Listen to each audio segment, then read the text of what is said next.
আজ হঠাৎ ঘুম থেকে উঠে দেখলেন আপনার বেডরুমে পানি। আপনার এলাকায় বিশুদ্ধ পানি সংগ্রহের সকল উৎস বন্যার পানিতে ডুবে গেছে। ভারী বৃষ্টিপাত এবং প্রবল ঝড়ে বিদ্যুৎ বিচ্ছিন্ন হয়ে গেছে এবং আপনার বাড়িতে থাকা সকল পশু পাখি, হাঁস, মুরগি, গরু, ছাগল পানিতে ভেসে বেড়াচ্ছে। চোখটা বন্ধ করে একবার ভাবুন, যদি এভাবে আকস্মিক বন্যা হয় তাহলে আপনি কি করবেন? অনেক কিছুই করবেন, কিন্তু অন্যদিকে আপনার অনেক বেশি ক্ষয়ক্ষতি হয়ে যাবে। তাই এই ধরনের ক্ষয়ক্ষতি থেকে আমাদের আগাম প্রস্তুতি নেওয়া উচিত। এরকম বন্যার পরিস্থিতিতে আমাদের কি করা উচিত তাই নিয়ে কথা বলবো আজকের ভিডিওতে। চলুন শুরু করা যাক। আসসালামু আলাইকুম, সবাইকে স্বাগতম। আপনাদের সাথে আছি আমি মোহাম্মদ শামীম রহমান। কেমন আছেন সবাই? আমরা সবাই অবগত আছি বাংলাদেশে আকস্মিকভাবে ভারতের পাহাড় ঘেঁষে অতিবৃষ্টির কারণে আকস্মিকভাবে বন্যা হয়ে থাকে এবং আকস্মিক বন্যার কারণে সবচেয়ে বেশি ক্ষয়ক্ষতির সম্মুখীন হতে হয় বাংলাদেশের জনগণকে। বন্যাপ্রবণ অঞ্চলে আমাদের যা করণীয়, যে সকল অঞ্চলে বন্যা হয় সে সকল অঞ্চলে বিদ্যুৎ বিচ্ছিন্ন হওয়াটাই স্বাভাবিক। সুতরাং বন্যা আসার আগেই আপনাদের বাড়ির টর্চ লাইট ভালোভাবে চার্জ দিয়ে নেন।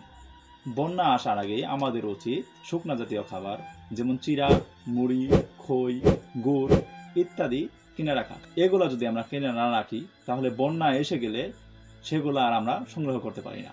এর জন্য আমাদের খাবারের কষ্ট ভোগ করতে হয় বন্যার সময়। আপনার বাড়িতে যদি বৃদ্ধ লোক, শিশু এবং গর্ভবতী মহিলা থাকেন তাহলে তাদেরকে যে অঞ্চলে বন্যা হওয়ার সম্ভাবনা কম সেই অঞ্চলে আত্মীয় থাকলে সেই অঞ্চলে পাঠিয়ে দিন।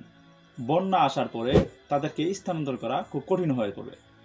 আমাদের উচিত আমাদের সন্তানকে বন্যা আসার আগেই বা উপযুক্ত সময়ে সাঁতার শেখানো। সাঁতার একমাত্র আমাদের ওই সময়ে জীবন বাঁচাতে সহযোগিতা করে। আপনার বাড়িতে পানি উঠলে আপনি কোথায় আশ্রয় গ্রহণ করবেন এবং আপনার মালপত্র আপনি কোথায় স্থানান্তর করবেন তা আগেই ঠিক করে রাখুন। বন্যার পরবর্তী সময়ে এইগুলো ডিসিশন আপনি নিতে পারবেন না। যেমন গবাদি পশু আমাদের একটা মূল্যবান সম্পদ। এই গবাদি পশু বন্যার সময়ে সবচেয়ে বেশি কষ্টের শিকার হয়।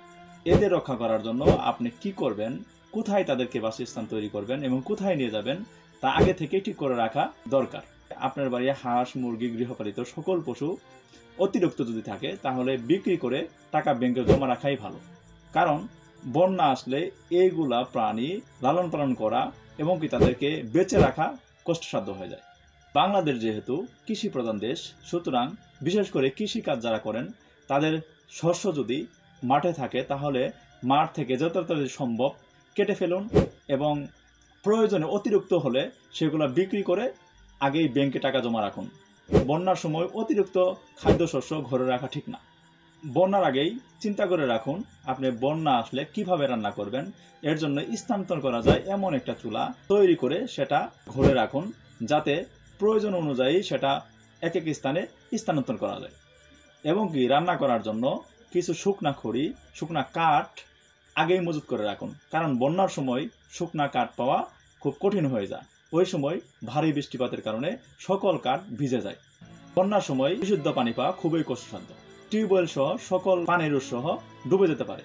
যদি আপনার এলাকায় টিউবওয়েল না পান তাহলে সাথে পানি বিশুদ্ধকরণ ট্যাবলেট রাখুন। বন্যার সময় নৌকা অনেক বেশি কাজে দেয়। আপনার আশেপাশে এবং আপনার যদি নৌকা থাকে তাহলে বন্যার আগে সেটা মেরামত করে ফেলুন এবং ব্যবহারের উপযোগী করে তুলুন। বন্যার সময় সাপের উপদ্রব দেখা দিতে পারে। সাপের উপদ্রব দেখা দিলে তখন আর কিছু করণীয় থাকে না। তাই আগে থেকেই কার্বনিক অ্যাসিড ঘরে রাখুন। আর বন্যার সময় কার্বনিক অ্যাসিডের পাত্রের মুখ খোলা রাখুন, তাহলে আপনার বাসায় সাপের উপদ্রব দেখা দিবে না। বন্যার সময় সবচেয়ে বেশি যেটা ক্ষতি করে সেটা হচ্ছে রোগ আমাদের শরীরে বাসা বাঁধে। এই রোগ থেকে মুক্তি পাওয়ার জন্য আমাদেরকে অবশ্যই বিশুদ্ধ পানি পান করতে হবে। রোগ প্রতিরোধক যে টিকা পাওয়া যায় সরকারি থেকে দেয় সেটা আমাদের গ্রহণ করতে হবে। বন্যার সময় অনেক ব্যক্তি এবং অনেক সংস্থা ত্রাণ দিতে আসে। সেখানে আমরা আমাদের প্রয়োজন মতো ত্রাণ গ্রহণ করব, অতিরিক্ত ত্রাণ গ্রহণ করব না। কারণ আমাদের মতোই প্রতিবেশীরাও কষ্টে আছে। এই কষ্ট বুঝে আমাদেরকে ত্রাণ গ্রহণ করতে হবে, যেতটুকু লাগে ততটুকু। আমরা প্রয়োজনের অতিরিক্ত নেওয়ার কারণে অনেক বাড়িতে বা অনেক গ্রামে ত্রাণ পৌঁছানো সম্ভব হয় না। সুতরাং আমরা এই দিকে কখনোই প্রয়োজনের বেশি নিব না। বন্যার পানিতে আমরা অনেক সময় মানুষ ডুবে যাওয়ার ঘটনা শুনি এবং কি অনেক মানুষ মারা যায় এটাও শুনি। যদি কোনো ব্যক্তি বন্যায় ডুবে যায় তাৎক্ষণিকভাবে তার প্রাথমিক চিকিৎসা কিভাবে দিতে হবে আগে থেকেই শিখে রাখা উচিত। বন্যার সময় হুট করে কোনো ডিসিশন নেবেন না। আপনার এলাকার পরিস্থিতি আর অন্য এলাকার পরিস্থিতি এক নাও হতে পারে। এর জন্য আপনার এলাকার পরিস্থিতি দেখে আপনি ডিসিশন নেন আপনি গ্রামে থাকবেন নাকি অন্য গ্রামে চলে যাবেন।